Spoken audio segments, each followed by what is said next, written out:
vous pouvez travailler, je vous le rappelle, soit avec le chasse-clou avec l'aimant, soit avec le fixe-pointe qui est lui aussi aimanté, puisqu'on travaille avec des semences de 7, donc à vous de voir.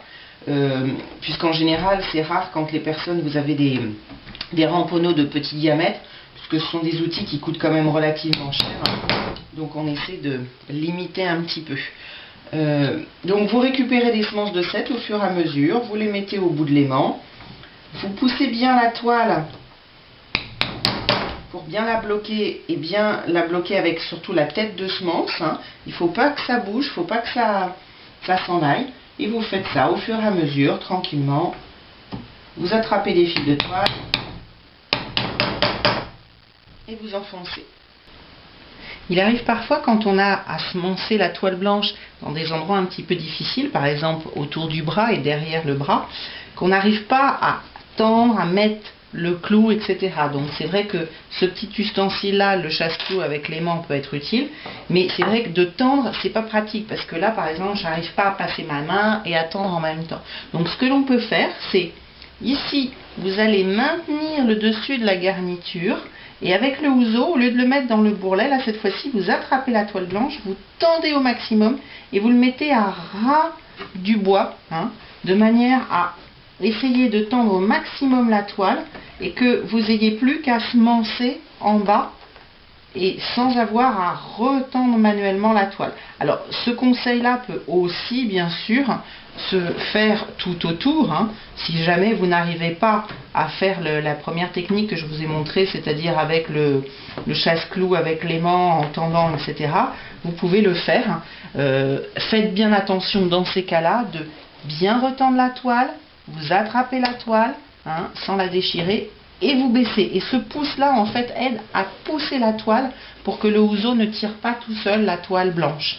Sinon, vous allez la déchirer. Donc, vous pouvez préparer votre toile comme ça. Par contre, n'hésitez pas à utiliser des houseaux assez fréquents. Et de manière à avoir plus qu'à venir.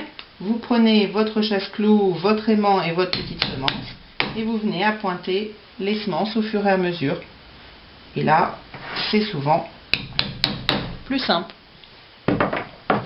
Quand vous avez préparé donc tous les bords, c'est-à-dire avec les creux, les bosses, etc., avec les houseaux, je vous ai dit, vous pouvez semencer avec des semences de 7 à 1,5 cm du creux de la feuillure. Tous les centimètres, vous mettez des petites semences.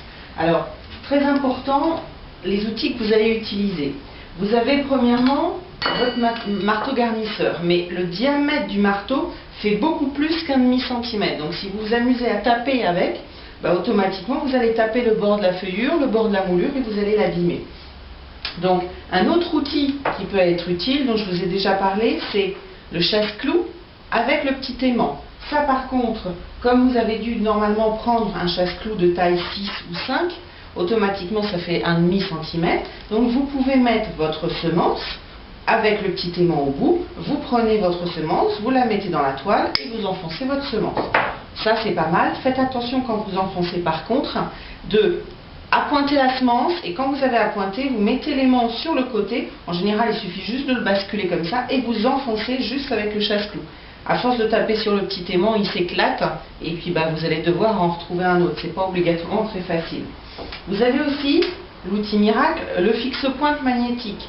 Il suffit de mettre une semence de 7 à l'intérieur. Alors attention, cet outil-là se trouve de moins en moins. C'est un outil qui commence à dater. C'est un outil justement de la marque Outil France, fixe-pointe magnétique, mais maintenant le diamètre interne est un petit peu plus petit. Donc il n'accepte que les semences de 7 en format lion, c'est-à-dire avec la pointe centrée au centre. Contrairement aux semences piques qui sont excentrées, parce que la tête est plus grosse. Donc l'avantage de celui-là, c'est que on maintient, on enfonce la semence et on tape avec le marteau, en l'occurrence quand on est droitière comme ça. L'inconvénient, c'est qu'à chaque fois, il faut prendre la semence, la mettre dedans, etc. C'est un petit peu plus long. Vous avez aussi, si jamais vous avez pu acheter ça, le ramponneau, qui a un diamètre, à ce moment-là, il faut choisir un ramponneau de diamètre 4, et vous pouvez directement enfoncer. Bon, par contre, il faut bien maîtriser et il faut bien viser. Donc c'est vrai que moi, en général, le plus simple, c'est ça, pour éviter d'avoir à acheter plusieurs marteaux. parce qu'un ramponneau ça coûte quand même assez cher. Donc vous venez préparer votre toile d'embourrure, vous mettez la semence, faites attention parce que là par contre ça peut basculer, et vous voyez, j'incline là sur le bord du bois, pourquoi? Parce que le bois remonte, et donc il faut bien taper dans l'épaisseur du bois. Si je me mets comme ça tape dans la petite partie de bord de la feuillure, et donc vous éclatez votre bois derrière. Moi j'ai la chance, j'ai une bordure et une feuillure qui est assez large, mais la majorité des fauteuils et cabriolets ne le sont pas. Donc pensez que le bois, il faut mettre la semence perpendiculaire au bois.